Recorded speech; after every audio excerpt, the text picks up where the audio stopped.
Hello everyone, welcome back to ASR classes. This is Rajan Kumar, your social science faculty. Previous class में हम लोगों ने बांग्लादेश के बारे में स्टडी किया था कि किस प्रकार से वहां पे मिलिट्री रूल और डेमोक्रेसी जो है पावर में आती है ना। कैसे लोग जो है डेमोक्रेटिक प्रो डेमोक्रेटिक मूवमेंट चला चला कर जो है मिलिट्री रूलर्स को हटाया है उन्होंने, है ना। आज की वीडियो में हम पढ़ने जा रहे हैं नेपाल के बारे में, है ना।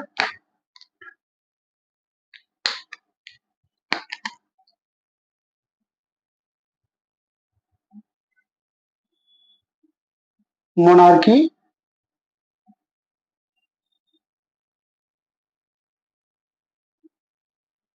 Monarchy and democracy in Nepal.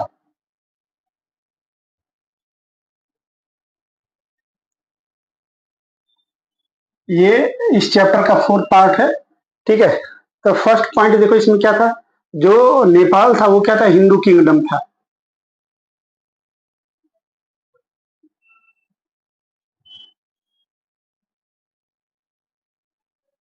ठीक है, हिंदू किंगडम कैसे देखो, 1977 से लेके 1777 से लेके 1777 से लेकर 1799 तक यहाँ के एक रूलर थे, ठीक है, जिनका नाम क्या था, राणा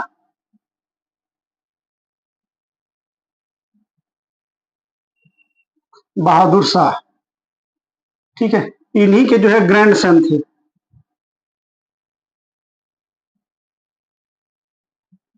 इनका क्या नाम था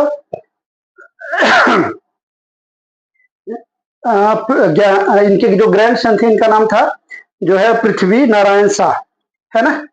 क्या नाम था इनका, ये फर्स्ट थे रूलर, सब हिंदू है।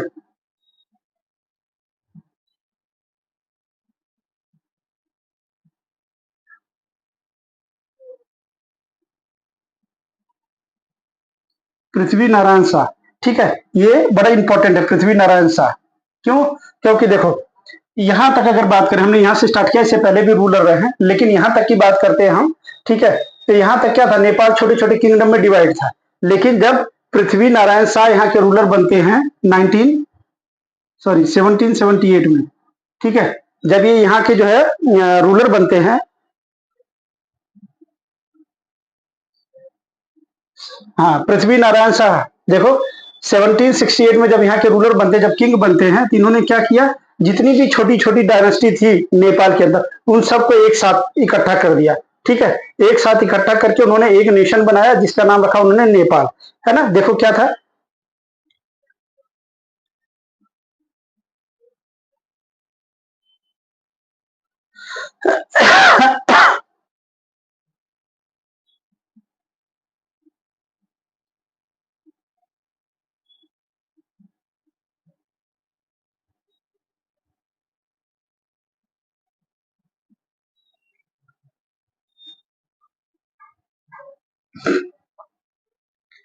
Various small kingdom and state in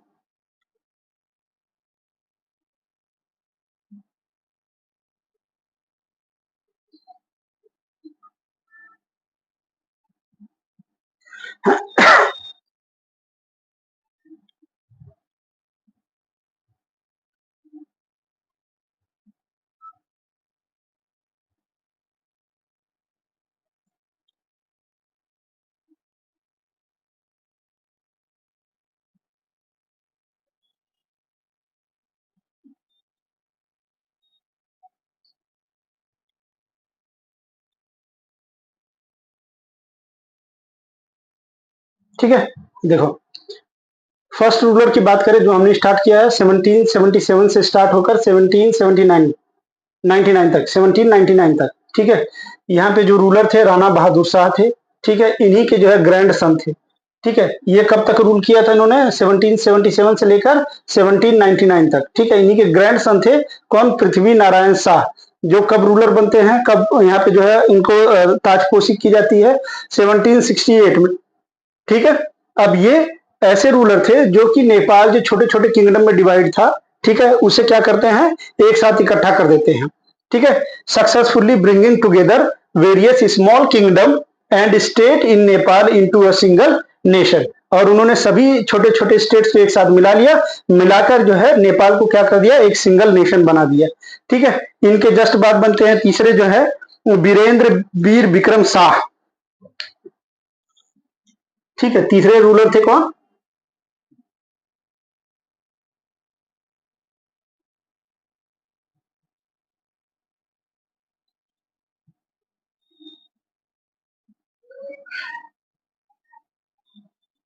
ये कब से कब तक रहते हैं? 1972 से लेके 2001 तक रहते हैं ये यहाँ के रूलर। कौन? वीरेंद्र वीर विक्रम शाह जो है ये इसके थर्ड रूलर है। देखो हमें जो इंपॉर्टेंट है बस हम वही वही बता रहे हैं। ठीक है ना, बेसिकली यहाँ से आप जान लो, क्योंकि हिंदू किंगडम की बात कर रहे हैं तो देखो ये भी हिंदू हैं, ये भी हिंदू हैं। ठीक है, वीरेंद्र वीर विक्रम शाह ये भी हिंदू है। ये 1972 से लेकर 2001 तक जो है नेपाल में इन्होंने रूल किया। इनके जस्ट बाद जो फोर्थ आते हैं वो ज्ञानेंद्र वीर विक्रम शाह देव। ठीक है, कौन है?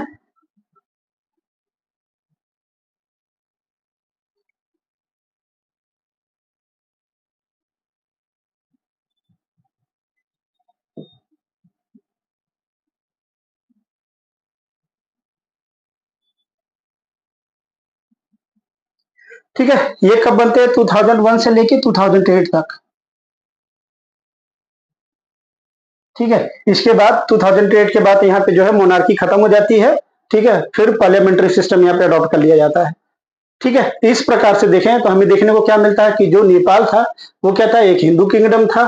फर्स्ट जो इसके किंग थे 1777 से लेके 1799 तक राणा बहादुर शाह, इनके ग्रैंड सन थे पृथ्वी नारायण शाह, जो कि 1768 में यहाँ के रूलर बनते हैं, successfully bringing together various small kingdom and state in Nepal into a single nation. इन्होंने सभी छोटे छोटे जो किंगडम थे यहाँ पे उनको सबको इकट्ठा कर लिया, और इकट्ठा करने के बाद नेपाल को एक सिंगल नेशन बना दिया।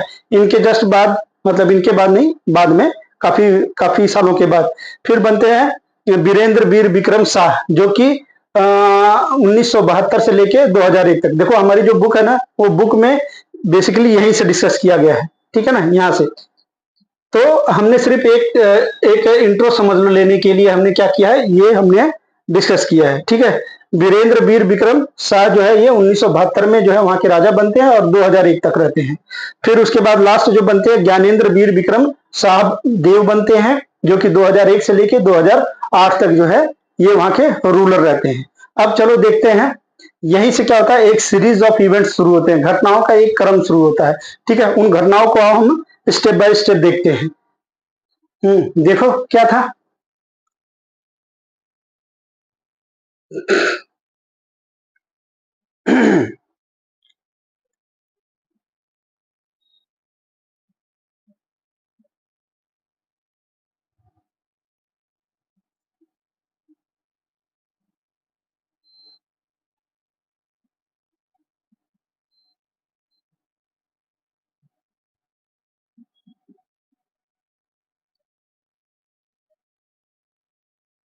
ठीक है, जो इसके रूलर थे, क्या नाम थे रूलर?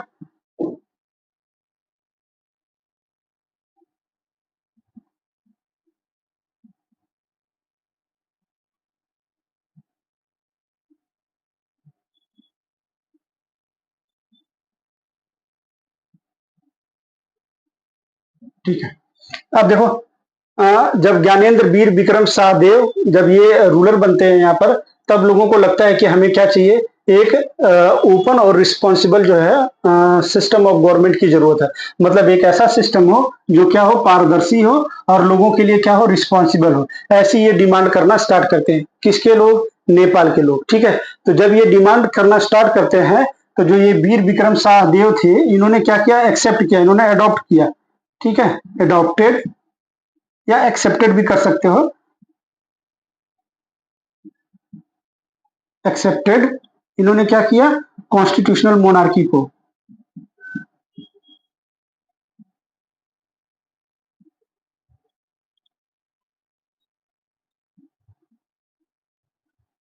ठीक है, इन्होंने कॉन्स्टिट्यूशनल मोनार्की को क्या किया, एक्सेप्ट कर लिया। ठीक है ना, जब लोग डिमांड करने लगे ओपन और रिस्पॉन्सिबल गवर्नमेंट को, तब ज्ञानेंद्र वीर विक्रम शाहदेव जो कि 2001 से 2008 तक नेपाल के रूलर रहे। उन्होंने एक्सेप्ट किया कॉन्स्टिट्यूशनल मोनार्की को, बट कभी भी ये अपने दिल से जो है कभी भी नहीं चाहते थे। मतलब इनका जो इनका इनका खुद का जो डिमांड रहता था वो हमेशा मोनार्की के सपोर्ट में ही रहता था। तो किंग जो राजा था,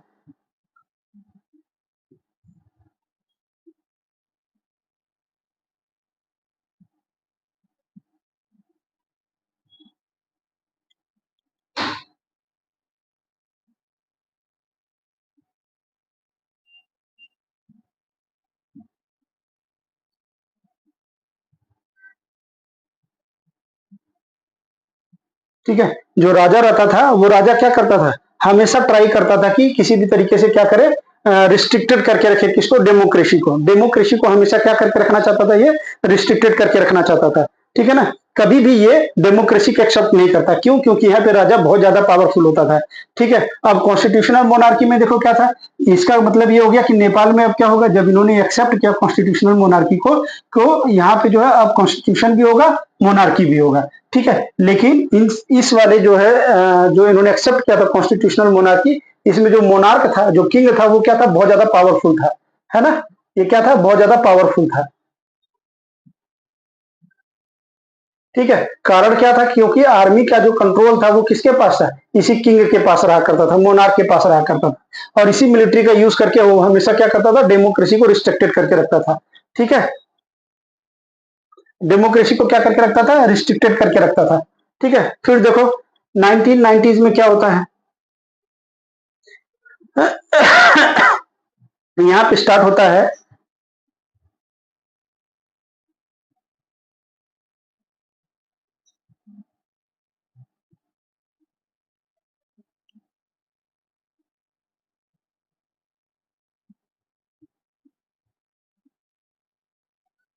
ठीक है, 1990s में क्या होता है, यहाँ पे स्टार्ट होता है एक प्रो डेमोक्रेटिक मूवमेंट। ठीक है, कहाँ पे, नेपाल में। ठीक है, क्या स्टार्ट होता है, प्रो डेमोक्रेटिक मूवमेंट स्टार्ट होता है। इस मूवमेंट को देखते हुए ही जो ये राजा थे ज्ञानेंद्र वीर विक्रम शाह देव, इन्होंने क्या किया, डेमोक्रेसी को एक्सेप्ट कर लिया। ठीक है, डेमोक्रेसी को क्या किया,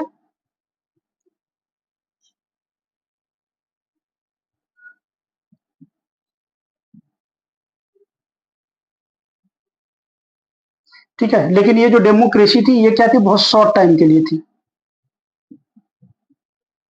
और हमेशा किस में रही है, ट्रबल में रही है।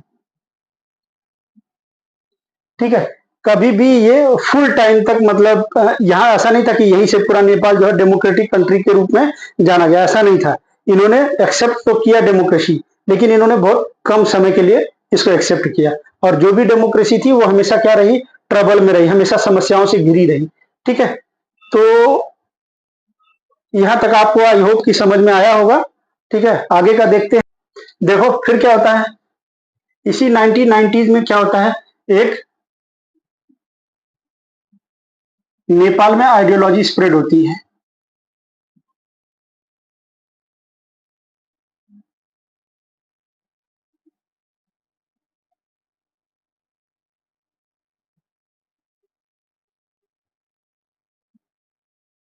ठीक है, 1990s में ही क्या होता है, नेपाल में एक नई आइडियोलॉजी स्प्रेड होती है, जिसे हम क्या कहते हैं, माओइस्ट आइडियोलॉजी कहते हैं।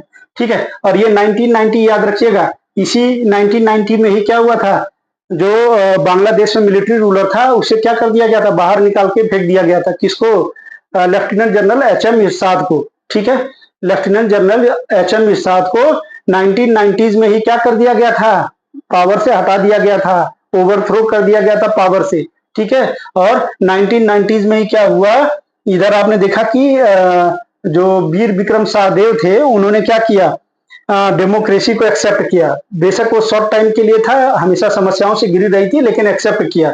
तीसरी घटना जो है 1990s में हुई थी कि माओइस्ट आइडियोलॉजी स्प्रेड हो रही थी, कहाँ पे, नेपाल में। इनका जो गोल क्या होता था, ये क्या करना चाह रहे थे, इनका मेथड क्या था काम करने का, ये चाहते थे कि आर्म्ड रिसरेक्शन किया जाए। ठीक है,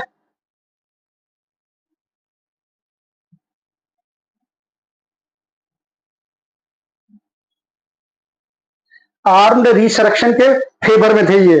ठीक है, किसके against, against the monarch and ruling elite class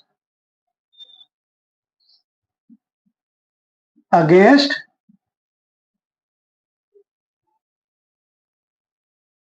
monarch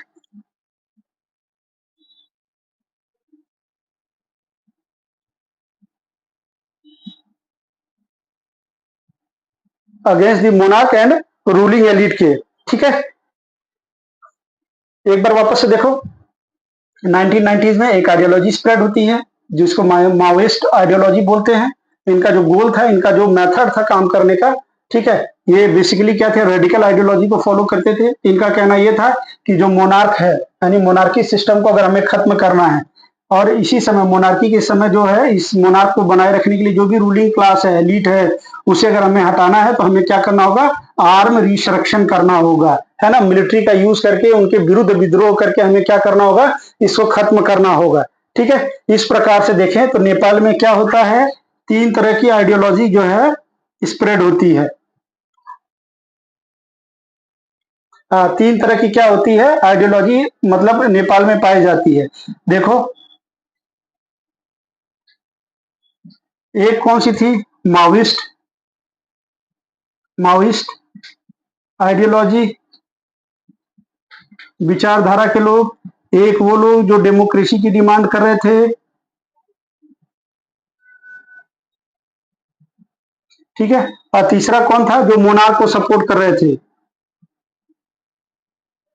ठीक है, इसी मोनार्की में ही कौन आता था, किंग भी आता था, ये भी इसकी इसी का सपोर्ट करता था। ठीक है, इस प्रकार से देखें तो नेपाल में क्या होता है, तीन तरह की जो है आइडियोलॉजी हमें देखने को मिलती है।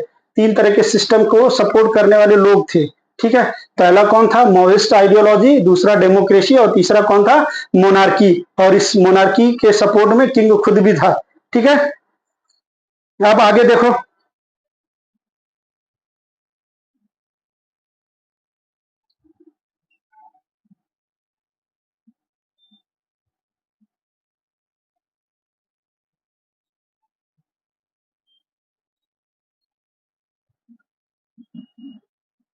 हाँ, देखो, इन 2002 king was taken wrong steps, जो है 2002 में जो राजा था उसने क्या किया, दो जो है गलत कदम उठा लिए। ठीक है, कौन कौन से गलत कदम उठाए है उसने, पहला तो उसने क्या कर दिया, अबोलिश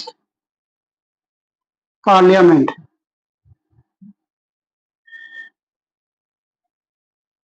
ठीक है, सेकंड, ये फर्स्ट जो है रॉन्ग स्टेप था। और सेकंड रॉन्ग स्टेप उसने क्या उठाया, डिसमिस्ड करंट गवर्नमेंट। ठीक है, जो उस समय जो है गवर्नमेंट जो रूल कर रही थी, उस गवर्नमेंट को उसने उसने क्या कर दिया, डिसमिस कर दिया। कारण क्या था, क्योंकि राजा अपनी पावर को क्या करना चाहता था, किंग अपनी पावर को क्या करना चाह रहा था, इंक्रीज करना चाह रहा था। ठीक है,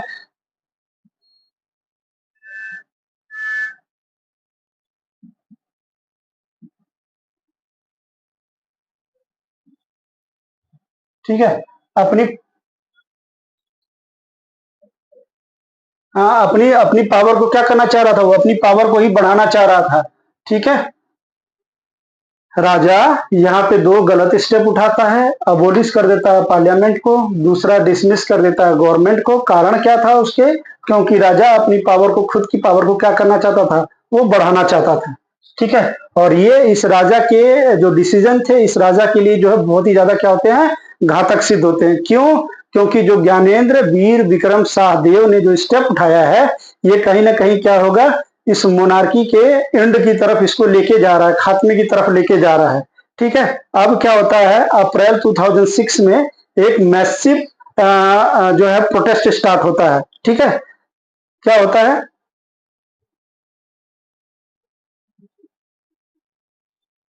अप्रैल 2006 में क्या होता है, एक massive country wide movement start हो जाता है। ठीक है, कब, 2006 में। 2006 में जो है ये मैसिव कंट्री वाइड मूवमेंट के थ्रू ही जो है यहाँ पे तीनों जो है पॉलिटिकल या आइडियोलॉजी इसमें क्या कर रही थी, पार्टिसिपेट कर रही थी। ठीक है, कौन कौन सी, देखो सबसे पहले माओइस्ट को देखो, क्यों, क्योंकि ये क्या थे, बहुत ही ज्यादा रेडिकल थे। ठीक है, ये क्या चाहते थे, चाहते थे कि हमें जो है रेडिकली जो है सोशल और पॉलिटिकल रिस्ट्रक्चरिंग करने की जरूरत है। ठीक है, इनकी क्या डिमांड थी, ये रेडिकल थे तो इनका डिमांड क्या था, ये चाहते थे कि जो सोशल,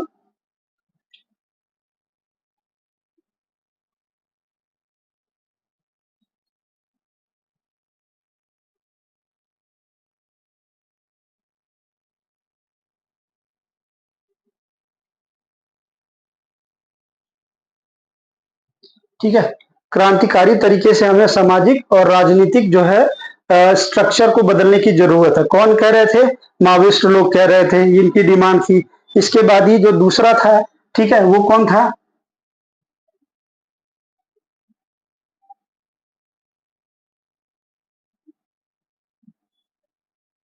सेवन पार्टी अलायंस थी। ठीक है, तो जो सेवन पार्टी अलायंस थी, इसको शॉर्ट फॉर्म में क्या कहते हैं, एसपीए भी कहते हैं।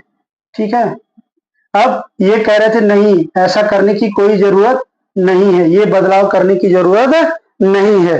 तीसरे जो थे वो क्या थे, सोशल एक्टिविस्ट थे। ठीक है, ये फर्स्ट हो गया, ये सेकंड हो गए, और ये थर्ड। ये कौन थे, सोशल एक्टिविस्ट थे। ठीक है, इन्होंने क्या कहा, इनकी डिमांड क्या थी, ये चाहते थे नॉमिनल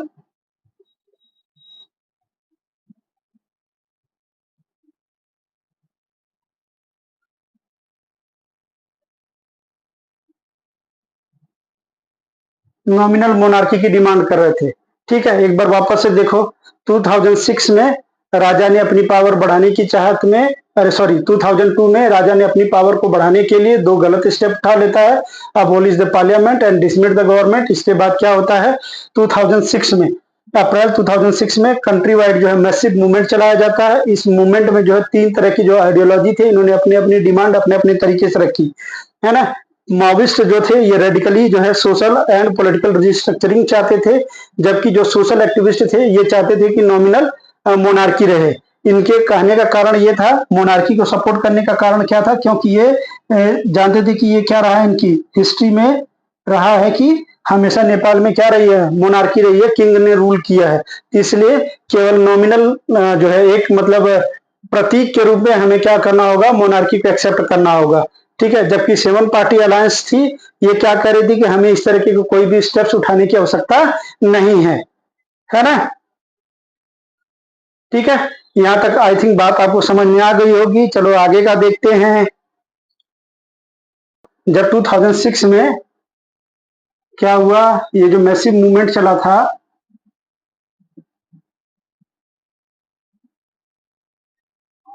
ठीक है, इसी के बाद क्या हो गया, जो राजा था ज्ञानेंद्र वीर विक्रम शाहदेव ने, इन्होंने क्या किया, रिस्टोर्ड कर दिया हाउस ऑफ रिप्रेजेंटेटिव को। ठीक है, किसको,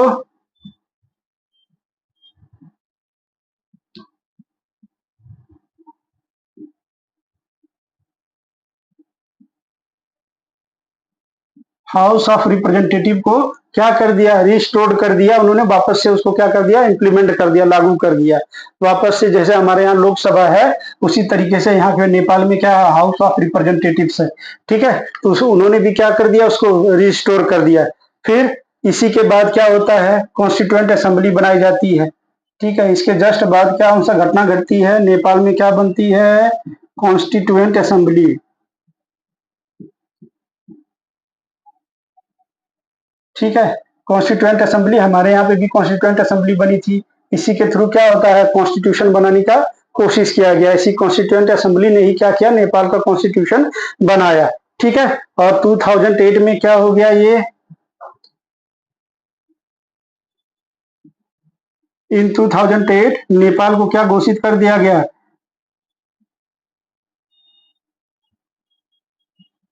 डेमोक्रेटिक रिपब्लिक। ठीक है, फाइनली 2015 में क्या हो गया, न्यू कॉन्स्टिट्यूशन मिला किसको, नेपाल को।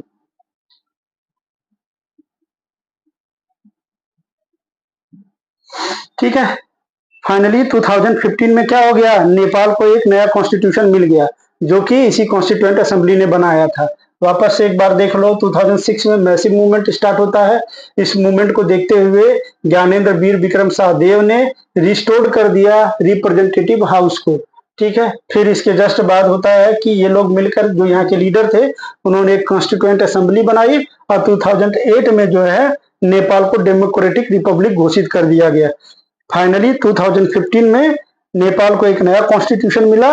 अभी तक 2015 से लेके 2024 तक जो है ये क्या है, इसी न्यू कॉन्स्टिट्यूशन के आधार पे ही नेपाल में क्या किया जाता है, रूल किया जाता है।